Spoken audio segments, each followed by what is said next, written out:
कौसडी येथे रोजगार हमी योजनेतील गैरप्रकाराची चौकशी अर्धवट. चौकशी पथकास रेकॉर्ड उपलब्ध नसल्यामुळे जावे लागले परत. जिंतूर तालुक्यातील कौसडी येथे महात्मा गांधी राष्ट्रीय ग्रामीण रोजगार हमी योजनेअंतर्गत करण्यात आलेल्या विविध कामांमध्ये मोठ्या प्रमाणात अपहार व गैरप्रकार झाल्याचा आरोप करत ग्रामस्थांनी जिल्हा प्रशासनाकडे सखोल चौकशीची मागणी केली होती.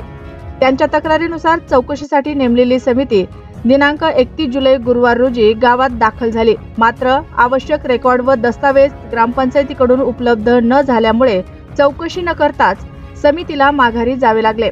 समितीतील अधिकाऱ्यांनी ग्रामपंचायतीला कामाशी संबंधित मास्टर रोल, मोजमाप पुस्तिका, बिलाची तपशील, मजकुराची नावे आणि इतर कागदपत्रे मागितले होते. मात्र एकही आवश्यक दस्तावेज ग्रामपंचायत कार्यालयात उपलब्ध नव्हता, असे समितीच्या अधिकाऱ्यांनी स्पष्ट केले.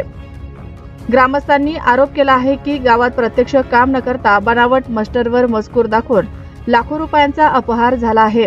तसेच काही मजूर हे गावात नसतानाही त्यांची नावे ई मास्टरवर दाखवून त्यांच्या वतीने बिले उचलण्यात आल्याचेही नमूद करण्यात आले आहे.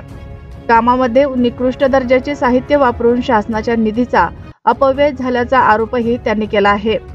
ओढ्यातील माती मिश्रित रेती, हलक्या दर्जाचे सिमेंट व पाण्याविना केलेली बांधकामे यामुळे अनेक कामे अपूर्ण व गुणवत्ताहीन असल्याचे त्यांनी निदर्शनास आणले आहे. या पार्श्वभूमीवर त्यांनी चौकशीसाठी जिंतूर व सेलू तालुक्याबाहेरील अधिकाऱ्यांची स्वतंत्र समिती नेमण्याची मागणी केली होती. मात्र समितीला रेकॉर्डच न मिळाल्याने चौकशी अर्धवट राहिल्याने ग्रामस्थांमध्ये संतापाचे वातावरण आहे.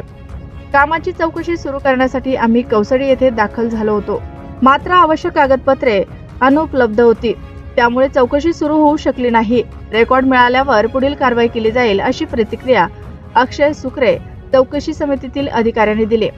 या प्रकरणी संबंधित गुत्तेदार व अधिकाऱ्यावर कठोर कारवाई करण्यात यावी व शासनाच्या निधीची परतफेड वसूल करण्यात यावी, अशी मागणी ग्रामस्थांनी केली आहे.